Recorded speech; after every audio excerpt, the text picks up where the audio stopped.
E aí, galera, professor Guga na área para uma videoaula.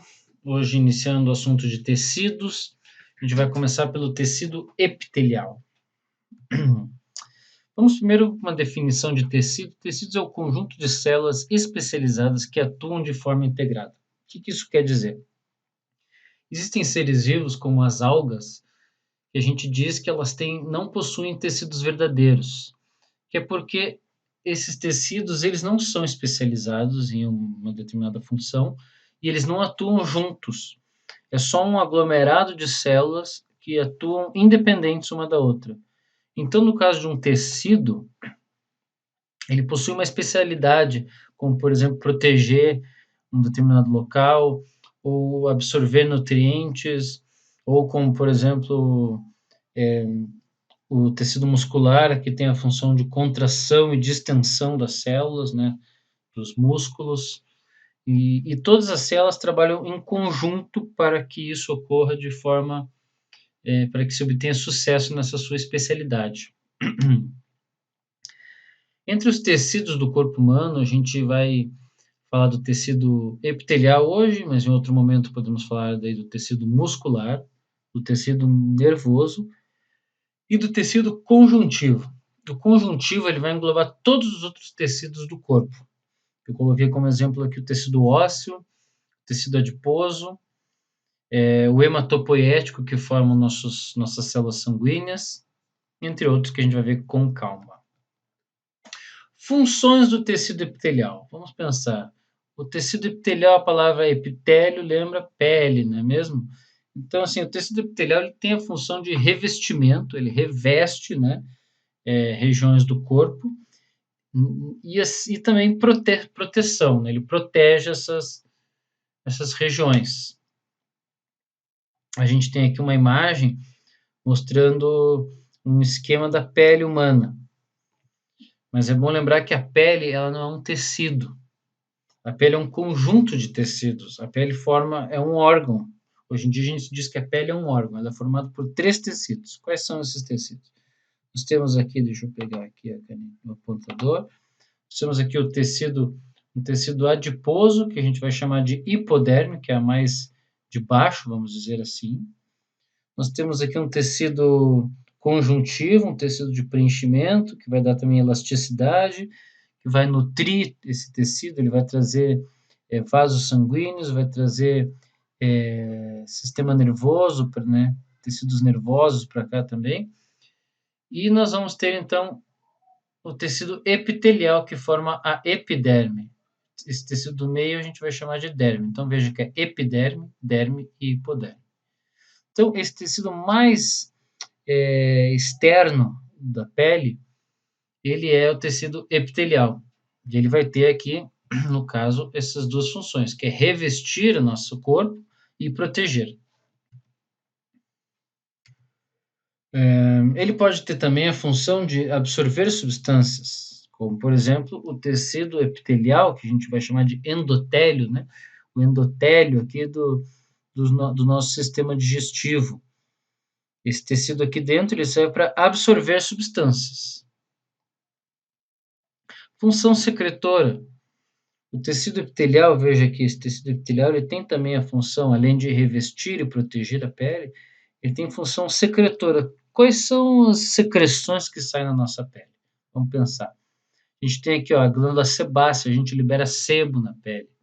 Mas a gente tem também a glândula sudorípara, que vai liberar suor. O sebo ele serve para impermeabilizar, de certa forma, os pelos e a pele. E a glândula sudorípara é para controle de temperatura, então vai liberar aqui o famoso suor. Características do tecido epitelial. O tecido epitelial ele é formado por células intimamente ligadas, a gente chama isso de células justapostas. Elas estão bem conectadas uma com a outra, veja essa imagem aqui como um muro, elas ficam bem coladinhas uma na outra. Isso é uma característica bem clássica e bem importante do tecido epitelial. Estar com as células justapostas, células bem coladas, porque isso é o que vai dar, obviamente, a proteção e o revestimento. Essas células, normalmente, elas vão estar interligadas por interdigitações, que seriam isso aqui, ó, são dobraduras entre as células que conectam, elas que colam mais umas às outras. Outra característica importante do tecido epitelial é que, por ter células justapostas, células intimamente ligadas, elas vão ter pouco material entre as células. A gente chama de pouco material intercelular. Inter é entre e celular, célula. Então aqui, ó, essa região tem pouca coisa aqui, pouco material. Depois nós vamos ver que existem tecidos que possuem muito material intercelular, como o tecido conjuntivo. Os tecidos epiteliais, eles não são vascularizados e não são inervados. Ah, mas eu sinto dor quando eu toco na minha pele. Lembrando que a pele é um órgão e possui aqui terminações nervosas no tecido que é a derme, que é um tecido frouxo. É um tecido que a gente vai estudar mais para frente, é o tecido conjuntivo, um tecido de preenchimento, desculpe. Então veja que quando você sofre um apertão aqui na pele, quem vai mandar a mensagem de que ocorreu dor é a derme, é o tecido de baixo da epiderme. E quem vai nutrir esse tecido aqui da epiderme também é o tecido de baixo. Essa nutrição acontece porque ele não é vascularizado nem inervado. Essa nutrição, então, ela vai acontecer por difusão. O que seria difusão? A difusão é mais ou menos isso aqui, ó. Nós vamos ter aqui, pensa, um meio extracelular, que é fora da célula, e aqui, essa parte de baixo, está a célula. Os nutrientes vão chegando no meio extracelular e vão sendo depositados ali. Por difusão, que é um transporte passivo que não gasta energia, ele vai a favor do gradiente de concentração, esses nutrientes vão atravessar essa membrana e entrar nos tecidos, entrar nas células, até que o momento que ocorre, então, um equilíbrio entre as duas partes. Isso é difusão. Diferente de osmose, onde também é um transporte passivo, onde também é a favor do gradiente, a diferença é que a osmose é transporte de água, e aqui são transporte de sólidos, transporte de nutrientes. Tipos de células epiteliais. Nós vamos ver 3 tipos de células epiteliais. De acordo aqui com o formato delas. Vejam, células pavimentosas. São células achatadas, elas formam pavimentos. Lembra os pavimentos de rua? Nós temos também as células cúbicas. Células cúbicas, veja só o formato cúbico, obviamente. E as células prismáticas, que formam prismas ou um formato mais alongado. As células pavimentosas, elas vão formar pele. As células cúbicas vão formar os túbulos renais. E as células primáticas, o nosso sistema respiratório. A gente vai ver que essas células do sistema respiratório, células prismáticas, elas vão ter cílios. Está aqui os cílios, ó, que vão ajudar na limpeza dos nossos órgãos, do nosso sistema respiratório. Quando entra uma sujeira no nosso sistema respiratório, ele é eliminado por esses cílios, assim como sai na boca através do catarro, né? O famoso catarrão. Esses cílios, eles acabam desaparecendo para a pessoa que fuma. E essas células prismáticas, veja o que elas formam aqui, ó, esse formato, elas também vão modificando o seu formato, as suas características, com o excesso de fumaça que entra. Então, a pessoa que fuma, ela acaba sofrendo metaplasia, a gente chama aqui, ó. Fumantes sofrem metaplasia. As células prismáticas perdem os cílios e viram células pavimentosas.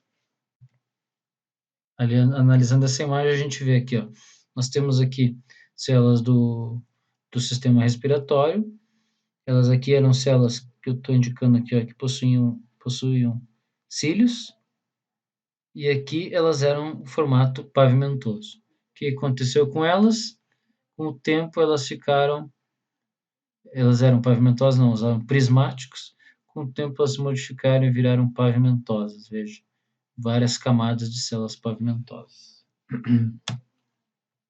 Falando em camadas de células pavimentosas, a gente também pode classificar o tecido epitelial pela quantidade de camadas que tem. Um tecido simples, ele vai ter uma camada de células, veja aqui, ó. Um tecido estratificado, ele vai ter mais de uma camada. Então, aquele tecido que a gente viu antes era um tecido estratificado, várias camadas de células. No caso, a nossa pele é assim. E um tecido pseudo-estratificado é quando ele aparentemente parece ter mais camadas, mas não tem. As células é que são de diferentes tamanhos. Que é no caso aqui, ó, do nosso sistema respiratório, no caso da traqueia, essas células prismáticas, algumas parecem que têm tamanhos diferentes das outras. A gente chama de pseudo-estratificado, parece que umas estão em cima das outras. Tecido epitelial secretor. Então veja que o tecido epitelial ele também forma glândulas. Glândulas são um conjunto de células que produzem e eliminam secreções. Secreções são diferentes de excreções. A excreção é quando, vamos dizer, a nível celular, é quando uma célula elimina uma substância que está intoxicando ela, que está fazendo mal para ela. Já a secreção é diferente.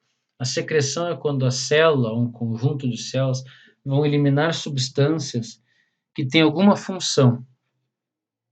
Por exemplo, o suor, a glândula sudorípara. Ela libera o suor, ela secreta o suor com o objetivo de manutenção da temperatura do corpo. Então veja que existe uma função para que isso aconteça. As glândulas elas podem ser de três tipos. Quando liberam uma substância fora da corrente sanguínea, é chamada de exócrina. Quando libera uma substância dentro da corrente sanguínea, ela é chamada de endócrina. E quando ela tem a função mista, ela libera uma substância dentro e também libera uma outra fora, ela é chamada de mista ou mesócrina. Vamos dar uns exemplos aqui. Veja, glândula exócrina. Lembrando, são glândulas que vão liberar, secretar substâncias fora da corrente sanguínea, em outras regiões do corpo, como, por exemplo, a glândula lacrimal. Ela vai liberar lágrima no olho. Para que serve a lágrima? Para limpar o olho. Glândula sudorípara, liberar suor na pele. Glândula sebácea, liberar sebo, liberar uma gordura na pele. Glândula salivar, liberar saliva na boca. E no estômago também existe, o estômago pode-se dizer que também é uma glândula que libera o ácido clorídrico. Então, isso são glândulas exócrinas. Vamos ver então as glândulas endócrinas. A tireoide. Tireoide é uma glândula que fica no pescoço, produz hormônios. É necessário iodo nesses hormônios. Quando a gente não consome iodo, pode acontecer um crescimento da tireoide. A gente vai chamar de bócio. Veja só, a tireoide é uma glândula que vai liberar hormônios no sangue. A adrenal é uma glândula que vai liberar hormônios no sangue. A hipófise, que é aquela glândula que fica embaixo do cérebro, vai produzir e liberar no sangue os hormônios gonadotróficos, por exemplo. Então, essas são glândulas endócrinas. E existem também as glândulas mistas. O pâncreas é uma glândula mista. O pâncreas vai secretar dentro da corrente sanguínea hormônios proteicos, chamados de insulina e glucagon, e vai secretar o suco pancreático no duodeno, ou seja, não é na corrente sanguínea. Os testículos. Os testículos vão eliminar, né, secretar na corrente sanguínea hormônio testosterona, por exemplo, e vai secretar fora da corrente sanguínea, que daí vai para o epidídimo, depois canal diferente, os espermatozoides. Então veja que também é uma glândula mista. Os ovários, a mesma coisa. Os ovários são glândulas que têm função endócrina, liberando na corrente sanguínea estrógeno e progesterona. Estrógeno também pode ser chamado de estrogênio. E liberando os óvulos na tuba uterina. Bom, galera, espero que tenha ficado claro esse assunto. Se houverem dúvidas, nós teremos um outro momento para tirar essas dúvidas. Tchau!